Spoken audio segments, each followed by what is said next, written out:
What's up, people? Punch here. So I bought this game called Death Howl December 9th, 2025. It actually was the release day today, and I played the demo previously for about a couple hours. The first session I had from the main game was about 2.5 hours, so I want to talk about my experience playing this. Essentially, you play a character named Ro, that's R-O, and she goes to the spirit world in order to find her dead son that had passed away, as you've seen in the intro of the game. And it shows like the deer head, but then the human legs and feet. I'm assuming that's her child, as well as the two deers that were like in the water floating. Essentially, that's the whole story of her trying to find her lost child that had passed away, and that either death has him or the spirit world definitely has him, and he's just lost with some other different types of creatures. The other thing is that when you find these places called the spirit groves, that you'll be able to bring the creatures back that you defeated. And this character you see here, that's a big moose, is named Non-Talk. And he tells you about different things that happen, where to go in the world, the different spirits that you have to talk to, or the spirit elders that you have to find that may help you out in the future, and as well as the totems of power that you'll get later on, the more you go and find the other groves. The way that this game works is that you can explore and find different materials off the ground from defeating enemies, or just normally on the different worlds that you go to, berries, mushrooms, crow feathers, boar snouts, or like whatever you need. And those are materials to craft cards in this game. You need the materials, and you need Death Howl, which is the blue currency on the top right side of the screen, right next to your health. And you'll get the Death Howl by each defeating enemy that you fight. So if you beat a boar, that's 1. If you beat another thing, it's 2. If you accumulate all that, and let's say, for example, you go and fight and die, you'll lose that.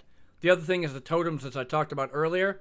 Like you have the father's talisman, bracelet, the cloth that you have from your mother, and the sister's flute. They do different things. For the first turn that you have like block, or you do 2 weakness to a creature, or you can have extra card draw, whichever it is. But as I stated earlier, when it came down to the Death Howl currency, there's 2 mechanics for it. You have teardrops that you get from going to spirit groves, and you can get different buffs. Like, say, for example, you can get spiritual cards that are temporary when you defeat a creature. You can get higher block chance, or more block per card use, gaining strength, and then using a special power called Overwhelming Strength, that when you use it, you get additional damage on use. As stated beforehand, when you go to these groves, it'll show the number on the bottom with a red kind of circle. That is the teardrop. And then the other mechanic was crafting the cards, as I said earlier. You can use the teardrops to buff yourself, as I said, or you can craft higher damaging cards, like Aim for the Heart, Take the Skin, Fireball, whichever. So when you have that, make sure to keep enough for you if you want to craft different cards that are more powerful. Unless you have a decent enough deck, then you just go ahead and put it all into the teardrops. These are a different skill tree. I think there's 4 different sets of them, actually. The other thing I wanted to point out is how big these maps are, and they're each individual sections. You have Meadowlands, you have the tutorial level that's like an all dark area, and that in itself is basically where the game starts off. So then when you have that and the Meadowlands, you have a snow level, another level that's like very dark like the tutorial, but it's also freezing. And they have environmental things, like, for example, you'll take chill damage, or you'll take poison. There's also fragility, so you take double damage when you get hit. There's poison from other creatures like frogs or snails that have like trails when they walk, and that does like more damage, I think, per turn. For example, when they first hit you, it's 2 damage, and then they hit you again, it's 4 damage. And if you have fragility, it's double. So watch out when that all goes up, because if you have it stacked constantly, you're going to die instantly. So that's one thing to watch out for. When in combat, you have your hand on the bottom, and on the left-hand side, especially when it came to the intro, when you talk to that red orb, these are your mana. And the mana has different costs for the cards, like you have 3, 2, 1, whichever. And you have other cards like Ferocious Strike that will be reduced the more cards you use. Same thing with Defensive Strike. If you have block, it'll be -2 cost. Instead of be a 3, it'll be 1. Not to mention you have the movement. So, for example, if you decided to move 3 tiles over, that'll be 3 red orbs used up. Unless you use the card called Sprint, that allows you to move 2 tiles with only 1 cost. So I highly recommend you keep that card in your deck. Otherwise, you're going to be dealing with a lot of movement and a lot of wasted mana. You only have 5 mana in the entire game as far as I'm aware, though you do reduce it when you use a different specific skill using the teardrops that I had seen in the skill tree. But that won't happen until later on in the game when you get a bunch of teardrops. The other thing is when it comes down to the other cards that you craft, you'll have First Strike, which allows you to do 3 damage, and you get 3 block. And then when you get to the other thing, which is the spiritual cards, that, like, say, for example, you defeat an enemy, it'll give you a specialized temporary card that you could use. You could become a frog and jump over 3 tiles. You could become a crow and attack something by flying through it and doing 3 damage. You could also become like a crocodile head that fears something, or it becomes horrified and goes away. Those are the nice cards to have on top of having your own deck. Granted, I will say that those cards do not necessarily matter because in your deck you only have 20 cards. If you have more than that, the game won't allow you to get out of the menu and go and continue to explore the spirit world. So as I stated, those are just temporary and they only last for like 1 turn. Every turn, your hand will go into your discard pile and you'll draw a new hand afterwards. Similar to Fights in Tight Spaces and some other games I played in the past. But when it comes down to the actual exploration, finding materials off the ground, going off into the edge of some of the map areas, clicking over a boulder, and then being able to go into a cave entrance that have materials that you might need, or enemies that are higher tier that you fight. They have different ones from basic to elder, and then probably some boss levels.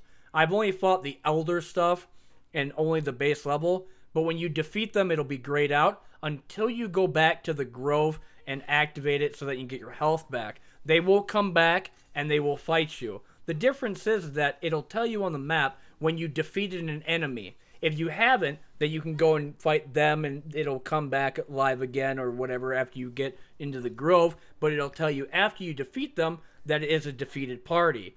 You'll still get the Death Howl currency, and that can be used to craft the cards that you need or be able to get more stuff from the teardrop. So if you're going to fight off different things, highly recommend being able to go back and fight the ones that you did defeat already so that you know what their plans are, their attacks are, and what they're about to do. And speaking of the enemies themselves, on the top left side of the screen, it'll actually show you their movement, their health, and what they could possibly do. Like the boars, for example, they'll do 2 damage if you're next to them, and if you're not and they're in a straight line, they'll charge at you and do 5 damage.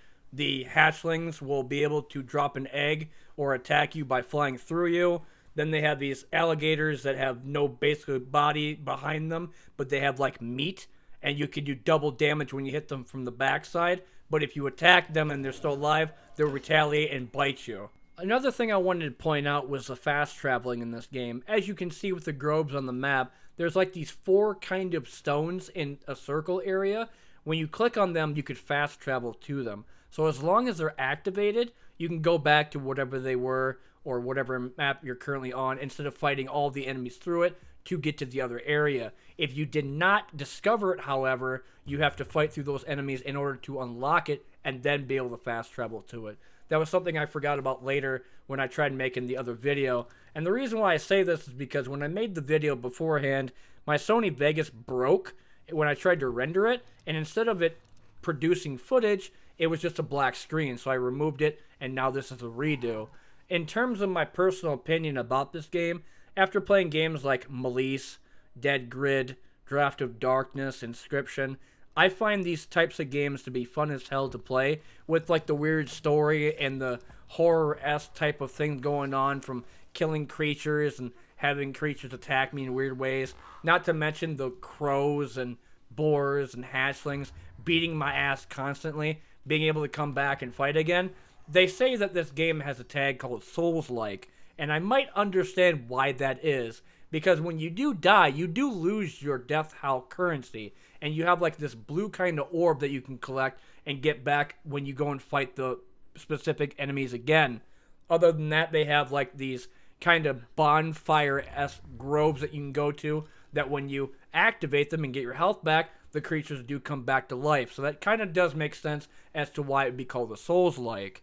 But after putting a couple hours into the demo and then putting a couple more hours into the main game, my personal opinion about Death Howl is that it is a definite fun game for people to check out and play, especially for $20 and under. I've been having a blast playing it, and I still think about it even now during this recording, wanting to go back and try to beat the higher tier enemies, or even that stupid frog that's bright green that can grab you from like 2 or 3 tiles away, pull you to them, and it'll position you right in front of like 3 or 4 enemies that will beat the hell out of you in a circle. And one of the other areas where I'm currently at right now, which is a harder area, there's these goats that fly, and they're going to like ram you, knock you back 3 tiles. But if I kill an enemy, for example, this red stone, he'll basically bring them back to life, and then the snake will heal them on top of it. This game is definitely about strategy, positioning yourself in the right way so you don't take a lot of damage, and building your deck up to a specific degree that it's strong against higher tier enemies.